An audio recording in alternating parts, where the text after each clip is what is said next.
Presidente, algo que ha resultado sumamente afectado durante este año de guerra, pues han sido las instalaciones sanitarias.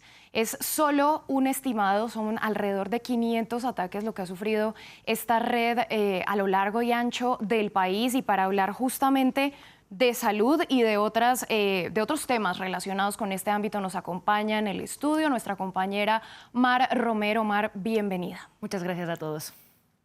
Bueno, vamos a decir que pues después de un año de esta invasión, una de las principales víctimas, como ya lo estábamos mencionando, ha sido justamente este sistema de salud. Así es, Valentina, partíamos de un sistema de salud bastante sólido, ¿no?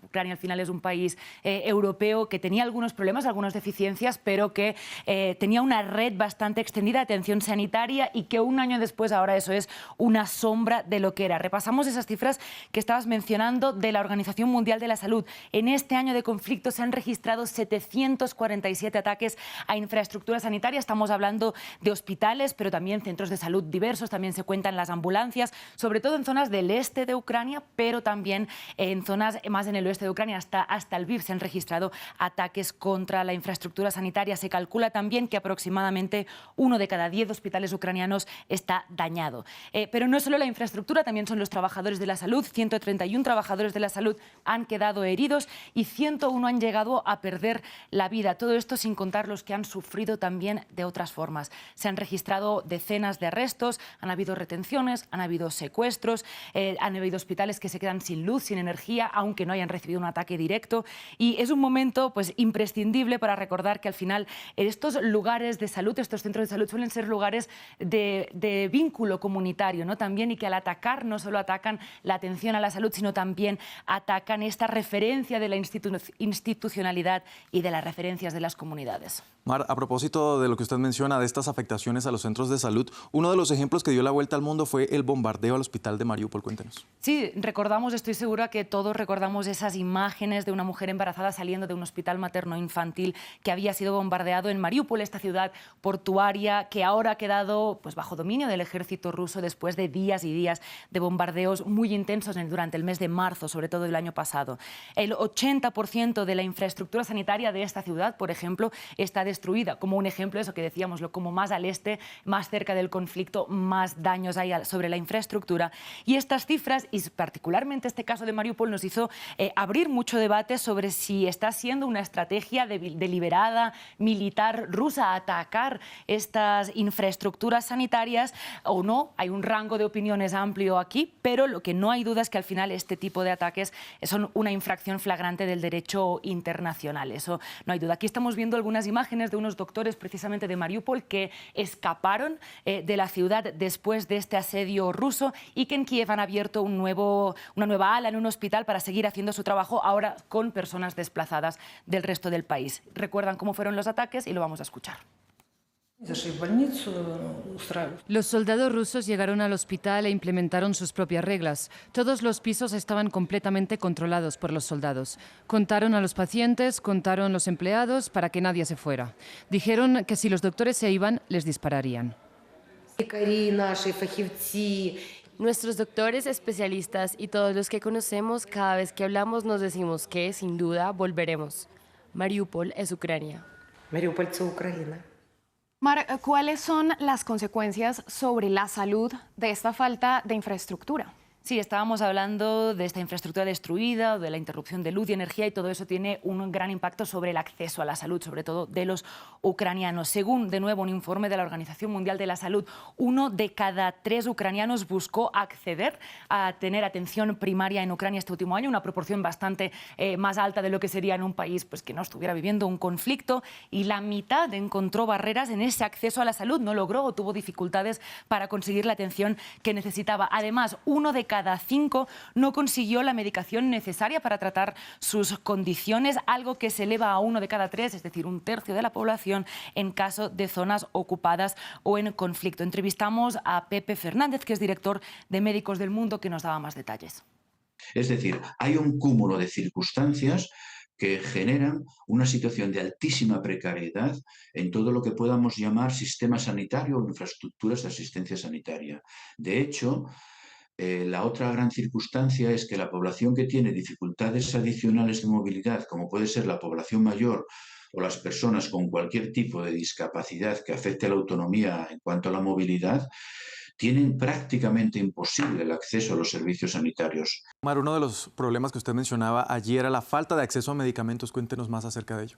Sí, puede ser o bien por problemas de seguridad y de desplazamiento dentro del país, pero también por la interrupción de las cadenas de suministros y por los problemas económicos derivados de la guerra. Hay cifras de nuevo sobre el informe de la Organización Mundial de la Salud sobre los medicamentos que más faltan. Vemos que los que más escasean son todos los medicamentos que tengan que ver con la presión sanguínea alta o enfermedades cardiovasculares, calmantes, antibióticos también, que es muy preocupante, sobre todo en una zona de guerra donde se necesitan antibióticos para tratar posibles infecciones derivadas de las heridas, y las razones que se citan son principalmente el aumento de precios del 84% y por falta de disponibilidad en la farmacia. Entonces vemos eso, como todos estos medicamentos que ya nos dan pistas también de quiénes son los más afectados en este conflicto.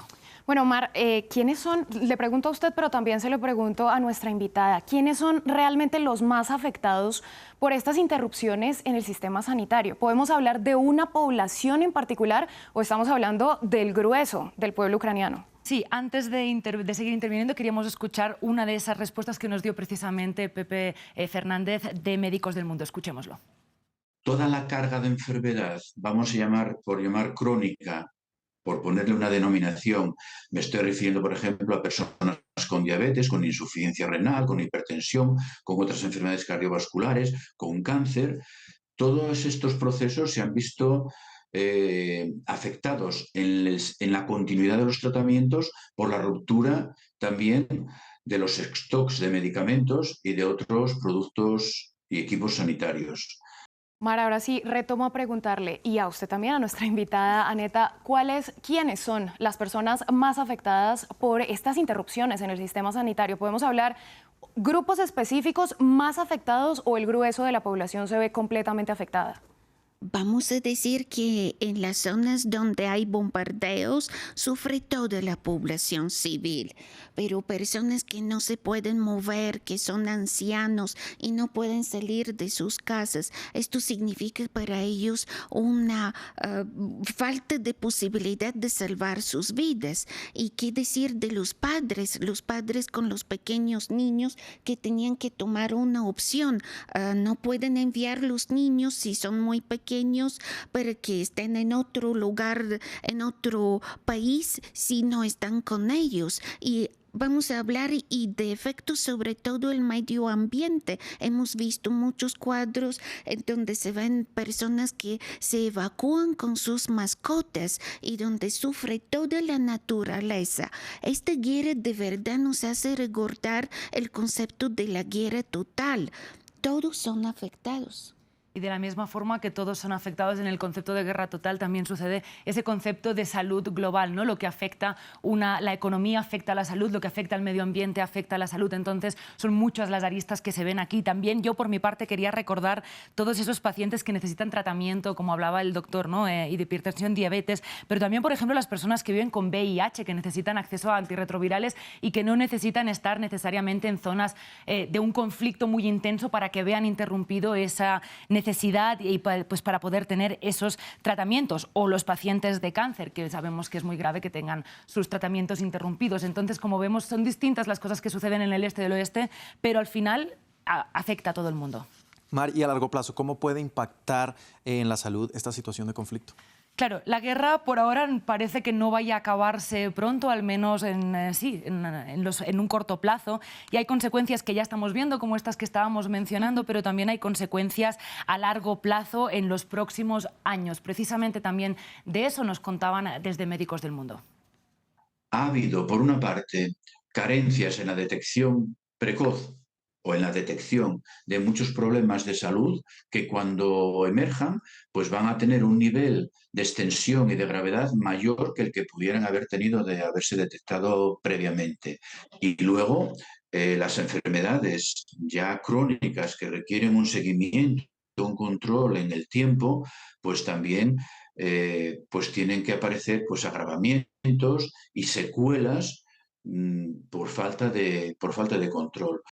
esta carga de enfermedades de los próximos años que estaban mencionando también sucede por esas pruebas diagnósticas que no se van a estar haciendo durante este año de guerra, detecciones precoces que no se logran, enfermedades que no se tratan a tiempo, que van a empeorar, y por supuesto también por vacunas que no se van a estar poniendo durante este tiempo, aunque también pues, hemos hecho un poco de investigación al respecto. Parece que por ahora, gracias a mantener condiciones de higiene en general, de acceso a agua potable más o menos pues, dignas, parece que se están manteniendo a raya las enfermedades infecciosas, pero si se prolonga el conflicto, no podemos descartar que a todo esto que estamos mencionando se añadan también pues, brotes o epidemias de enfermedades infecciosas en Ucrania.